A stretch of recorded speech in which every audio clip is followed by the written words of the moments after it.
Welcome everyone to the panel discussion tonight. Thanks for coming. It's a very informal discussion, so if anyone has any questions, just jump in. Curators and sort of the artists in the show and some artists in the audience as well. So if the artists in particular have anything they'd like to add to the conversation, just jump on in. It'd be great. It's my job as chair to introduce the speakers. By the way, I'm Anna Zavat. I am program manager at the Institute of Modern Art, and I'm co-founding co-director of Independent Press. So the speakers that we have tonight are the curators of the show, Laura Brown and Tess Maunder, and both Laura and Tess are emerging artists, writers and curators and co-founders of Maximilian Online Critical Art Discussion. Also we have Daniel McEwen and Julian Malinsky, I hope I pronounced that correct. Daniel's practice explores pop culture and fandom. In fact, we're sitting in front of it this evening, employing laborious processes. His work in the show is titled Conditions of Compromise and Failure, and as you can see, it maps the relationships between the characters in the television series The Wire. Daniel is co-director of Box Copy and has held solo shows at Metro, and I can certainly cast my mind back to 2007's Fresh Cut at the Institute of Modern Art. So Julianne Malinsky's work, she moved up here a couple of years ago. We've been talking about this from Melbourne to complete her honours last year at QCA. And Julianne's work creates human-made environments resembling artificial gardens that underpin our desire to mediate the natural world. Her hanging garden is in the next gallery space. She uses materials associated with domesticity and the built environment. So Laura and Tess, perhaps you could kick us off for the night to talk about the curatorial premise that you've discussed briefly in the catalogue, which I believe people can pick up tonight. Yep. So thanks everyone for coming. So I just thought I'd start with discussing my understanding of the theory. So that is that we kind of put in a loose framework to accompany the situation of the exhibition and us organising exhibition. So for me that means placing the importance of the organiser, which is us, the artist and the artwork, and the audience on an equal playing field. And then... it sort of exists based on the proposition that the exhibition is made up of three things, being the artworks or the artists, the organisers and the audience. And they exist with equal importance but also equal activity or equal dialogue within the situation. And it was sort of according to that which we organised and operated and produced the exhibition with. Yeah. Very basic explanation. So the first question I wanted to talk about was in illustrating the theme or framework of the show with the eclectic triangle, were you suggesting that the elements, the audience, the artworks and the organisers are equal of value or importance?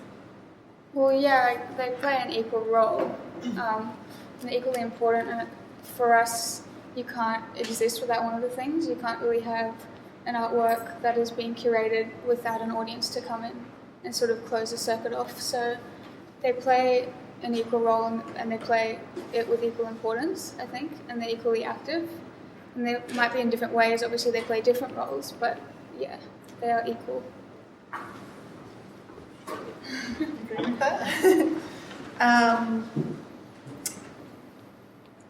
So just because you can't have one of those things without the other two, does that mean that beyond that they're reliant upon each other?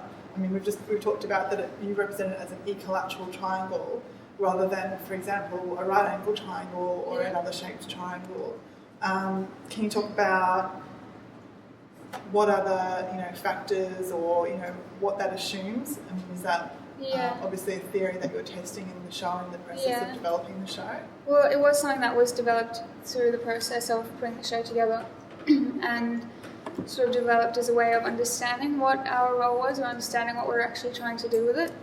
So it is still in progress, and I guess the discussion is a way of opening that up because we're proposing that it's equal, so that's kind of why we're opening it up, to invite the audience to be a part of that when we start answering questions, I guess.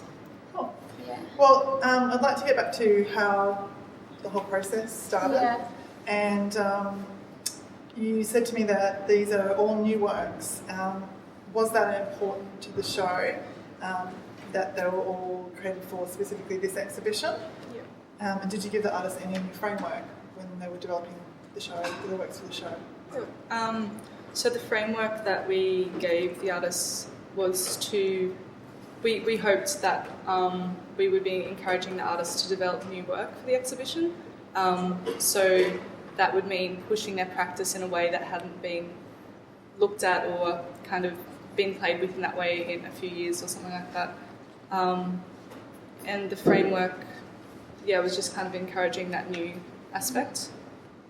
Yeah. Okay, well, Julianne, would you like to comment about the work in the show that you've developed? I mean, it does come out of the work that you had in the QCA show, but being in a new environment, being in a different show, do you feel like you've taken up that challenge that the curators have given you for that purpose? Up until probably, I'd say a month before the show was installed, I was probably at a point where the work would have nearly all been new, because I'd pretty much taken it that I wasn't going to use existing pieces, so I made a couple of new large pieces, and the grad show work had all been suspended, so everything was hung and it had a very vertical feel to it. Because of the heritage restrictions in the site, that wasn't a possibility here, so I had to employ some new way of working to get things coming from the ground up. And in the end, I was able to do a combination of both. And the other thing that we discussed and agreed upon was I would take up some new form of craft, which is the French knitting. So something that I had no idea how to do, how I would utilise, but would incorporate that into the existing work. So it's absolutely moved from where the work was to pushing new ideas through the work, giving me a way of expanding the work, definitely. And the materials that you've used, I mean, I've looked at your practice before, they are relatively new to your moving to Brisbane as well. They're certainly new to me. Do you want to talk about why you've used the orange colour and where that came from? Sure.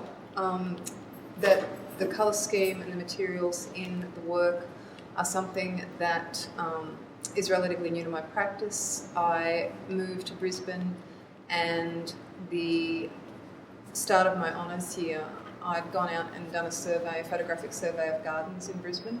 It was straight after the Brisbane floods, so the orange comes literally from safety barriers, from witches' hats, from bunting, where the gardens along the Brisbane River had been barriered from flood damage. So what had originally I thought would be photographs of pretty much the botanical gardens in South Bank, looking very green and lush and tropical, were pretty much all these sites of devastation.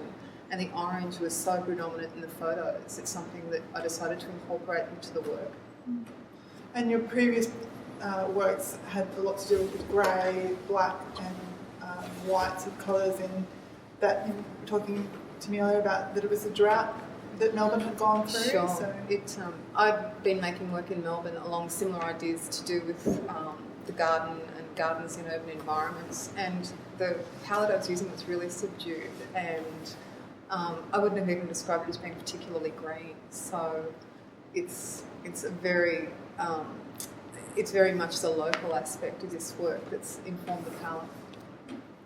Okay, well, I might throw it to Dan. I mean, if anyone has seen Dan's work before, this is a complete departure from video works, but it still fits very much within the practice that you've developed thus far. Yeah, well, I mean, I think the opportunity that Tess and Laura were opening up was something like to make new work specifically, and we had sort of had informal discussions about the idea of pushing a practice in a way that hadn't been pushed before.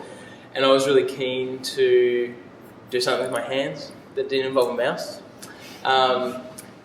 So I had this idea of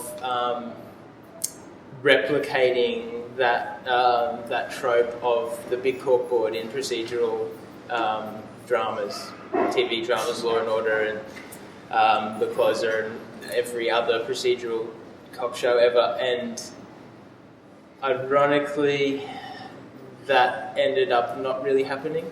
I mean, I definitely use my hands, but the process of creating the map and planning out this work actually still happened digitally. So at the same time that I was trying to do something in my practice that I hadn't done before or hadn't done for a long time, I ended up falling back into the normal way of processing that my practice employs, that is like mapping out or connecting or collaging or something, always digitally first. So I think that was really interesting then to follow that same process in my practice but end up with something so different, I guess. So it ended up different but the same at the same time.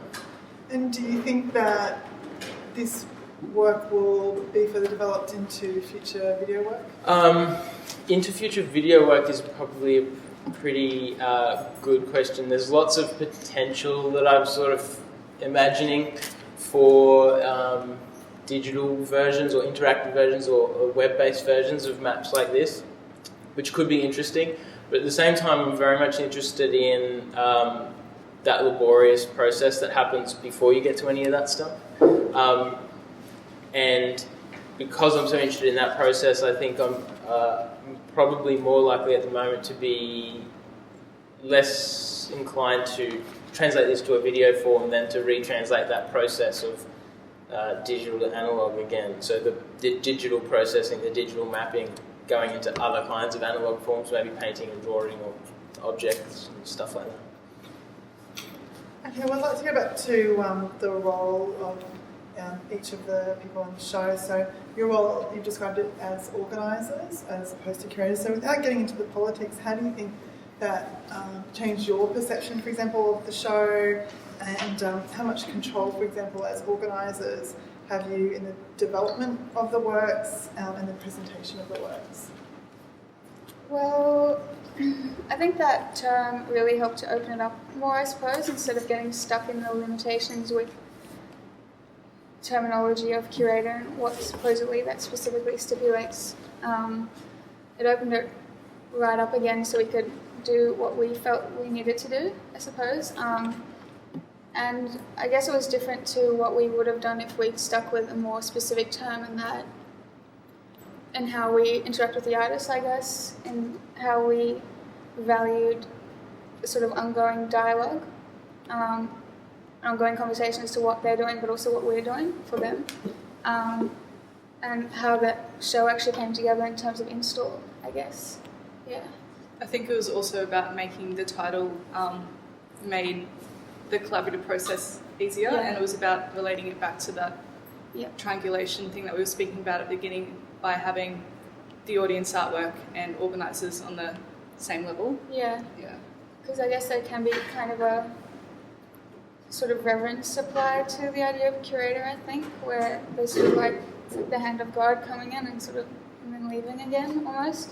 Well, also for this show, because we didn't select work to suit a specific theme, it was not appropriate to use that term. Yeah, I guess we didn't curate the show in terms of having a specific theme or a specific idea and choosing works that fit with that, but rather chose works from an open call without any prior idea of that, and then sort of fit them together like a puzzle, I guess.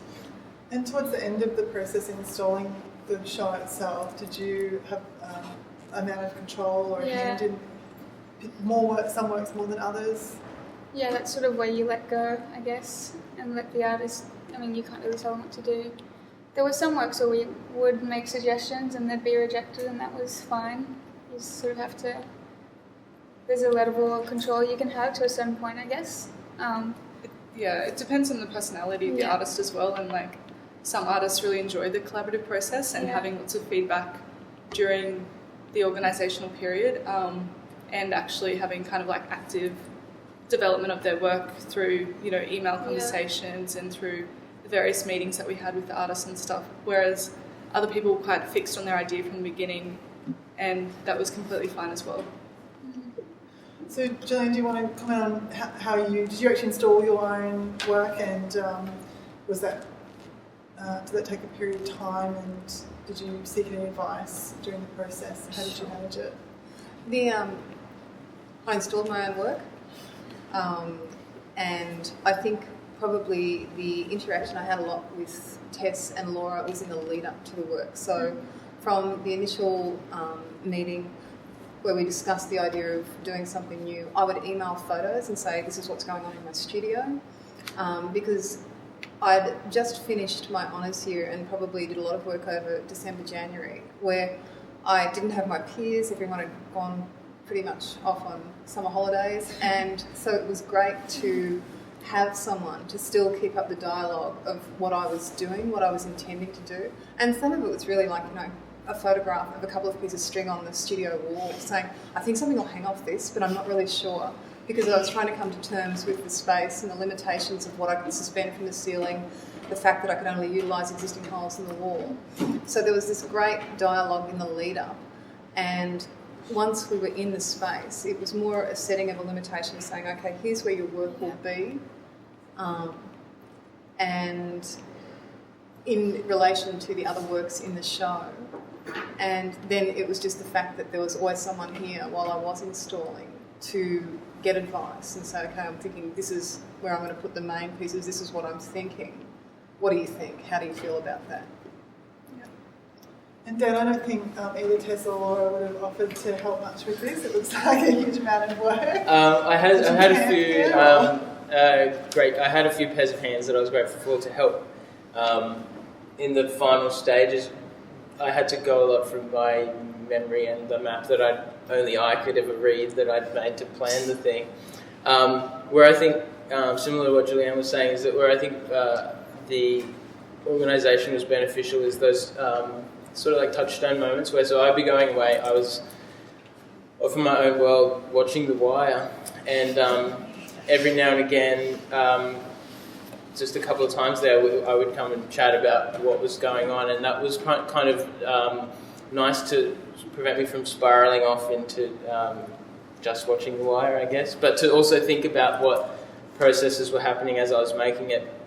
It was really beneficial to come and just chat and say, like, this is what I'm doing, and I think it's sort of about this, and then the next conversation we had, it was, yeah, that was what I was doing, but it's also this thing, and just those couple of conversations really help locate or ground my process as it's evolving, rather than it sort of going off into the ether somewhere.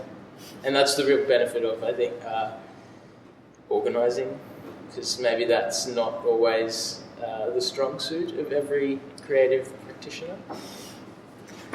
Well, I want to talk about the triangulation theory. I don't feel that it takes into full account some of the other elements, like the site of the exhibition and other external factors like the timing. And I think we can consider this in the broader context of the history of, for example, local emerging art shows in Brisbane, and also the terms like emerging on an internationally highly contested term. Without getting too much into that, so I'm sure we can talk about emerging later on. Do you want to talk about how you came up with the triangulation theory itself? Well, it is quite, I don't know about the word insular, but what is actually happening in this space. And things like considering the context or the history of the site sort of comes up from the ground up in some of the works themselves, like site-responsive works. But it might be something that we could sort of extend upon. I mean, it is a thing in process, so it might be a second part and a second part show or something like that. But that's sort of something that was just sort of taken in and adapted as we went along, rather than a clearly stipulated facet to the idea, I suppose. So it's almost like a scientific approach in testing it as a theory. Yeah, it was circumstantial evidence. Yeah, it was a lot about the hypothesis, I guess. In the catalogue, I think you also talk about an understanding of the work. I hope that you might be able to elaborate on what you mean by understanding, like physical or conceptual readings. Yeah. Well, part of the theory was, part of the synthesis was taking into account briefly semiotic theory and the idea of like a first and second order reading, and sort of making that parallel being a physical reading and then a conceptual reading, and the idea that you can't really conceptual can only really occur after you've taken in what's actually in front of you. But that's not to say, I think, that what's separate from saying that a physical reading is a shallow one. And so it's sort of not quite developed as much because some of the works are much more experiential than anything else. Yeah, so those are, I guess, when we're considering the idea of understanding, we can use those two terms. Yeah, and a lot of the works were really conceptual as well. So I mean, it's on a spectrum. It's like an access point. So I think, this understanding thing is like, it starts on an experiential level, and then from there, you can then access the conceptual points. So So given the curatorial framework that we've talked about and the other factors involved in the process of developing the show and the works, I'm going to throw a tricky question at you and ask you how you might measure the success of the show with consideration to those that framework and those factors. For me, success is a pretty difficult word. But I think, for myself anyway, in collaboration with artists, the success for me was having that sort of collaborative process and being in dialogue for 6 months and having something at the end and working together through like this process of meetings and reflecting on work and stuff. So for me, that was successful because it was more than just chucking work in an exhibition space. It was about kind of developing new ideas through this collaborative process. So for me, that was successful. Yeah, well, it becomes a process of feedback, and there's those two, and I guess the audience also offers feedback. I don't think we can determine for ourselves how successful it is without being a bit delusional. So the feedback becomes really important after the fact. Well, that actually brings me to a point that I was going to talk about, which is that you've described the work as active, or the works, I should say, as active. And what did you mean by that they're active in ongoing dialogue? Well, we stipulated that basically because the way we approached it wasn't like it was just a benign object or an instrument in the show that fit together with other things to make up a story, but actually an active dialogue with other works around them.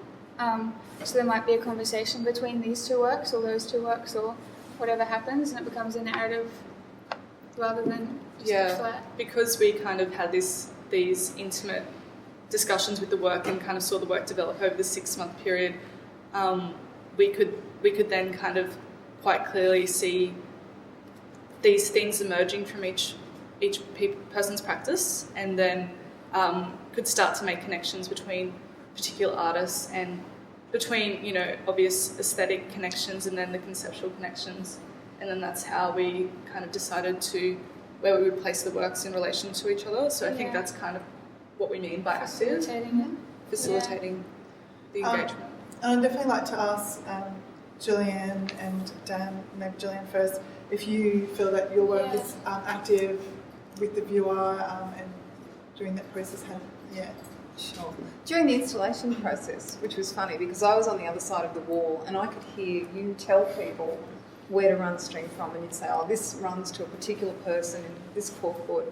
And I'd be gazing through my sea of string thinking, if I make a really big loop here, you'll be able to see that plant and it'll lead your gaze through a particular direction. And it was just so funny listening to these. But we were also doing the same thing. It's like, where's the scissors, where's the pins? And so it was a really strange experience sort of hearing what was going on here and imagining what was going on here. And it was all these straight lines and this really built-up layered thing. And I'd sort of done some sort of weird collapsed version on the other side. So it was that was interesting during the install. But just in terms of connections to other work, while I was installing and Caitlin was installing, I started to find that I would often walk over and be watching Caitlin's work and then walk back to mine, so I felt a real synergy there too. Caitlin, any comments? Yeah, we were doing the same thing. And Dan? I think there's certainly an activity, given the discussions that I have with Sam, and with Dan and Marcel as well in the corner there about these processes that involve connection and threads of connection, those sorts of things. So I think there's certainly dialogue that literally happens that also is reflected in what we're doing, where the process, I guess, has this activity or this active sense that gets sort of put on display as an invitation to continue activity then for the viewer as well. So whether it's making connections between different names and whoever that guy is without the mustache, or the different identikit images, and then the different entries of who's a victim and who's not, and all those sorts of things, and then who sits in what realm of whatever part of whatever show. There's this continual idea, thread, no pun intended, or pun kind of intended, thread of this idea of making connection that doesn't stop, I guess, so the activeness continues. Lastly, I just wanted to ask you guys, Tess and Laura, to talk about mapping and fantasy and revisiting, which are terms that you've mentioned to me with relation to the show. Well, those were, and again, after the works were created, we sort of drew out common threads as a part of the way of how we would actually fit the works together and how they might be in dialogue with each other. And those three ideas were the main three things, so maybe we can talk about them one at a time. I mean, Dan's already sort of started on mapping. Yeah. So I guess to start on mapping, Laura and I both found through speaking to the artists that a lot of artists had this kind of conceptual, processional thing of mapping, and so it would be kind of doing this research-based task and finding correlations, and that would be their mapping process that would then lead them to their physical work. And then other people were more literally used mapping. Yeah. Like Dan's actual process of putting the stuff on was actually mapping out like a node map, like it was on the internet, and then putting it onto a work. So I think that kind of goes into mapping. Yeah, and then we have sort of a join to that with the idea of fantasy, because it's more like a imagined space, I guess, that some artists work with, being that something more like Caitlin or Julianne's, where it's actually like an experiential, almost like Wonderland type thing, to something more like Louise's work, where it's about the mind space and like being drawn into a void or something like that. And the third thing was revisiting, which is also quite broad in terms of whether that be art historical references with people like Steve's work, or a more personal history, like you did with your grandfather and the wood turning. But some kind of looking back or along a spectrum of time and bringing that to now and working with that. I guess we have Clark Beaumont who have like going to the future and bringing it back. Which is revisiting, but to a really weird future way. Revisiting the future. Yeah. Yeah. So those were the kind of three common threads that we found throughout people's work. Okay, does anyone have any questions at this point?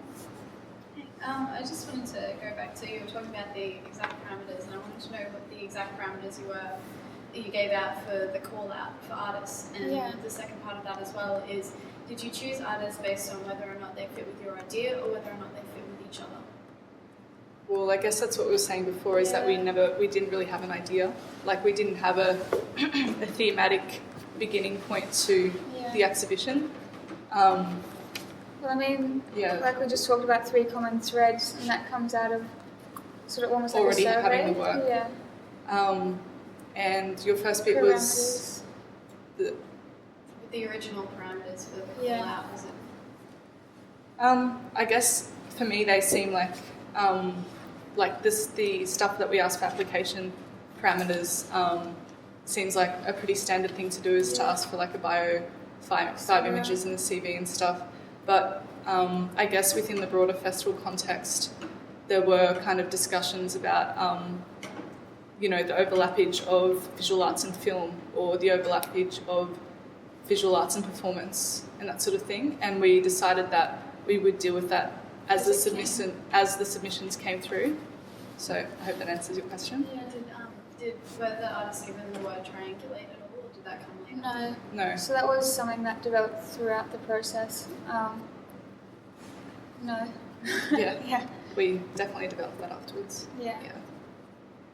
So yeah, it's kind of like this backwards process. Yeah. So I take it then the theory came afterwards as well. Yeah. In process, yeah. Being that you didn't know the actual works that were going to be in the show, how did you look at the artists? Was it just their whole body of work, or did you ask them to give an idea of what new work they were looking to do or what new way they were looking to work in? The artist did give a brief, obviously quite loose proposition of what they were thinking of working with, but I guess that comes back to that discussion of control we were talking about, where we had an idea of what someone was going to make and then they completely flipped over and wanted to do something completely different. Because it's quite a long period of time. Yeah, and I guess when you're making a new work, you can't stick to it. Yeah. Necessarily. So did gender come into this selection process at any stage, or was it just purely a visual thing, like their images that they sent through, or did you read through their bios and go, oh, you read really well, I'd like you, or how did you... In terms of parameters like balancing gender or balancing age or balancing which university they went to or anything like that, we did hope to have a balance, but kind of completely forgot about that until the end, and we're just lucky enough to have quite an equal stance. It was more based on the strength of the work. Yeah. And how do you think that an emerging art show like this might differ from, for example, the Bari Festival, which it's a different format altogether, with previously an independent curator, several different ARIs and sites involved, various number of exhibitions and events. How does this come across, do you think? Well, you just listed all the external differences, I suppose, of what actually is produced, but I think the process would have been very different as well. And it was something that we sort of came up with, what we ideally wanted to work with. And I imagine it's quite different for whoever organises that each year. And also just the fact of location, like we're situated in a White Cube Gallery in Metro Arts, whereas the Bari Festival was something that did happen. I know for the last festival, which was not last year, the year before, 2010, it was, a kind of tent location which was kind of utilised as like an ongoing studio program for these artist-run initiatives. So for me, that's like in itself is a complete difference, because it's, the context of the work. Yeah. Any other questions? You speak about one of the corners of the triangle being the audience. Yeah. Do you think that the audience knows that they're one of the, like they're as equal as the artist or the organiser rather than the curator, if they don't read the catalogue and say, hey, is it important if they do or don't know? That's a very good question. I think in a way, when you're an audience and come into a show, you come in with some kind of, I don't think importance, but I mean, you come in to engage with the work, so inevitably that does happen, but of course people wouldn't have any idea of the structure that we've proposed if they haven't read it.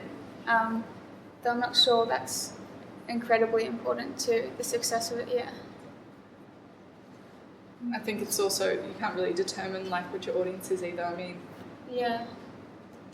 it's a gallery space that anyone can walk into, so that someone who has no prior experience with art might engage with work completely different to someone who's kind of done their PhD in art history. So it's just kind of... Particularly with the festival context on the night when there's like 750 people running around 5 floors, and we did keep that in mind. We as organisers with the work, you do work with sort of an ideal audience, and of course the ideal audience never actually exists, but you do work towards some kind of target. I think audience is such a broad term that, I know some people who are really threatened, act as a threatened audience, that when they encounter art, they don't feel perhaps as activated or on equal footing as others who might be sort of antagonistic towards it, or like that ideal situation of all things being equal in this triangle is an ideal situation only, and so that's why I'm interested by that idea of activity or active engagement, because then there's all different kinds of active engagement that happen. Someone who's threatened by work might spit at it, or something like that. Or another person who's antagonistic toward it might also actually spit at it, or try and move parts of it, or anything like that. So there's such a broad range of engagements or activities that are generated. I think that equal thing is very idealised but interesting. I had a great audience exchange with two lovely gentlemen who came in to service the air conditioners and couldn't actually get to mine while I was installing, and I probably talked to them for a good 15 minutes about the work, and they wanted to know about it, and it was terrific. And me having to go through the process of explaining the work to them was really good for me, and to see what they engaged with. One of the guys was probably 18, had recently finished school and thought he'd done wood turning in whatever manual arts, and he found that pretty much anyone could do it, but the macrame had him baffled. And that was really interesting. He was so taken with it, and I thought, in terms of skill for me, I struggled so much more with the wood turning because I'd never done it before. But yeah, and that was such a random encounter. Yeah. So yeah, there's some interesting aspects to an audience. Any other questions? I guess as an ongoing discussion that I'm sure we can all enjoy over a drink later, which is what I'm planning to do after this, would be to sort of get rid of the elephant in the room and talk about, even though it has been rehashed recently numerous times, the word emerging. And I guess I'm particularly interested to hear from the artists as to how, because it is often a hotly contested thing as to whether an artist considers themselves emerging or not. But I pose that question partly to Dan first, because I know that he had his 2007 I'm a Fresh Cut show. So Dan, have you emerged? What process, stage of the process are you in? Yeah, well, I guess someone else could maybe tell me that instead. I don't think that... I can't really imagine what it would feel like to not be emerging. I think there's probably a few different measures that are applied to decide whether someone's emerging, and I don't get to, or I'm not part of the discussion of commercial side of things that might draw a line in the sand as to who's emerging and who's not, or grant applications that decide whether you're emerging or not. I can only really speak to the idea that as a practitioner, I feel like my practice is still very much emerging for me, in that I still am finding out how I make things, why I make things, how some things turn out the way they do and how some others don't. That's what feels emerging to me, and I don't really know when that stops, because it hasn't yet. Or what happens when it does. Do I just keep making the same kinds of work then? So like that whole term of emerging for me is something that's kind of baffling. I just pretend not to think about it. Well, I don't think about it. I pretend it's not there because I don't know what it looks like otherwise. Julianne, do you want to talk about emerging, what that means? I see it as having a certain amount to do with freedom at this stage, where what you can get away with as an emerging artist in terms of trying things on, and if it's an abysmal failure, it's like, hey, I'm emerging. You can't hold a gun to my head at this stage because I don't have commercial representation. It can be a folly. So I guess in that regard I see it as being this period of freedom, maybe somewhere after uni and before hopefully you're not quite as refined. You're still trying to work out exactly what it is you're on about and what you want to achieve. Erin, do you want to talk about emerging?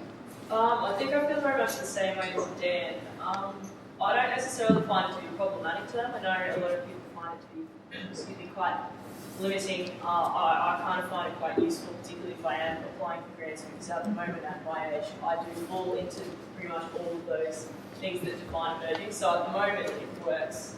10 years, when I'm 10 years older, it might be quite problematic, but I quite like it, and it makes me feel comfortable, and also, as Julianne said, you're free to make mistakes. Well, I mean, Tess and I are also emerging practitioners, and it's an emerging show in general. It's not like an established curator came in and curated emerging artists. It was the same playing field. So from my position, it's similar to what Julie Yang said in terms of you're still sort of developing what you actually are working, what your work is actually about, and what you actually care about, and where you are positioned within that. And something like this theory is very much a part of that process, is sort of proposing ideas and getting feedback and finding your way. Is that why you call yourselves organisers as opposed to curators? Because Yeah, I suppose that's I guess a second. Time you would say that you're curators as opposed to organisers. I don't know. Well, there's situations that I guess, for instance, interning with an institution, I would consider myself, even as an intern, a curator because that's the position, if that makes sense. So, like, I think it depends on the situation, not necessarily the time of, like, the emerging period. So, this is something that is basically independent. So it's emerging, and it's organisational as opposed to curation because of the equal thing. Does it also pertain to the level of collaboration and the sense that you're working with your peers within that environment and you're testing things out together? Because it seemed like from the triangulation theory that if all parts are equal, that you're getting just as much from the artist and the audience as well within developing that theory. Yeah. Well, I wonder if, I wouldn't know because I haven't been established yet and then come back in time, but the things that we are allowed to do, like working collaboratively, first of all, working with the artist to create something rather than in some kind of hierarchy or, things like that, structures that whatever we want to work within. And either we find our way and decide that that's not for us, or if we're allowed to do that later on. I'm not really sure if the structures that we're working in now sort of apply specifically to emerging, and that's part of it, is being able to work collaboratively and be able to work with artists and et cetera, et cetera. So then it comes back to the freedom point that these guys were making earlier. Okay, if there's any more questions, comments? No? Well, thank you everyone for joining us. Thank you to all the panel members.